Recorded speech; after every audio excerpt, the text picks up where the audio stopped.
Hey guys, NickMock007 here again, and today was going to update you on the planting process after the first planting. Now, I'm not shooting these videos in real time just because I am not particularly efficient about even doing simple editing, but anyhow, as you can see, I've got these plants from Peabody, and I thought I would give his shop a try, and just picked up a couple of things, some dwarf baby tears, some Ludwigia cuba, and some Kompakt.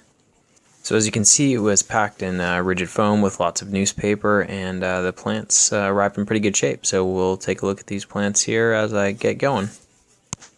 I'll just show you a couple of the plants real quick. Dwarf baby tears, potted in pretty good shape. Got two of those little pots. This is the Kompakt. Again, good shape. All these bags are plastic and sealed with some kind of heat seal or whatever, so everything stayed nice and moist. And yeah, look at the roots on that thing. So this should take to the dirt with no problem. Now this is the Ludwigia cuba. I got a couple bundles. All of this stuff that I've shown you so far is an immersed growth, so this tank is going to take some time to transition. But that being said, all the plants look good, healthy, leaves are nice and green, don't look too beat up, so should be pretty simple. Now as a freebie, he also sent me some actually submerged growth Ludwigia. Now this stuff was really beat up, which is why I think he sent it as a freebie, but that being said, I still appreciate it. As you can see, I only ordered 2 bundles and got 3, so that, like I say, even if it's a little bit beat up, I'm happy to take a free submerged growth bundle, so thanks. Now the next group of plants I picked these up off of the Planted Tank forum and just got a couple stems of Pogostemon Stellatus broadleaf. I really like the way this stuff looks. It's got sort of almost leaves look a little bit like rosemary, just kind of bigger with a nice green on top and kind of pinkish red underneath. Now in this video I'm not going to bore you with trimming stems and pulling off leaves and sticking all these stems in the dirt, so I'll kind of fast forward through most of this and show you sort of glimpses along the way as I am planting.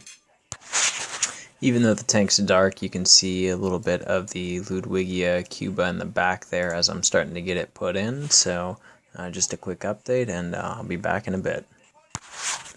Again, another dark shot here, but the Pogostemon is back in the right hand corner, so moving along.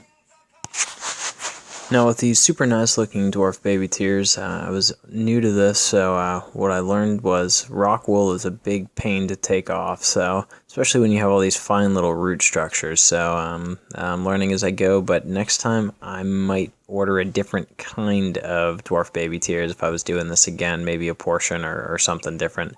The rock wool was just a big hassle.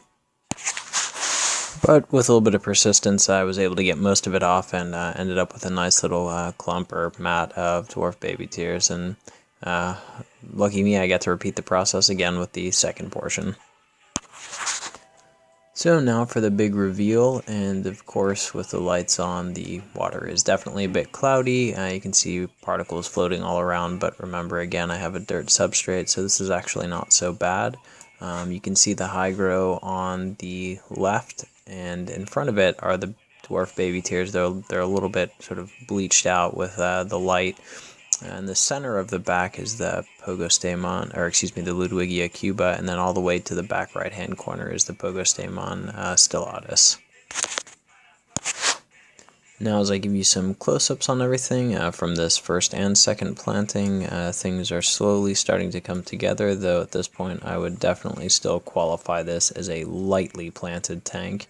And even once I had everything in the future, if I was planting, I would plant even more densely, because at the end of the day, maybe I had a medium planted tank, but I ended up with algae a few weeks later, and I think one of the main areas where I went wrong is not planting heavily enough, but maybe talk about that more in a future video as I get the rest of this planting series done. Anyways, thanks guys for watching.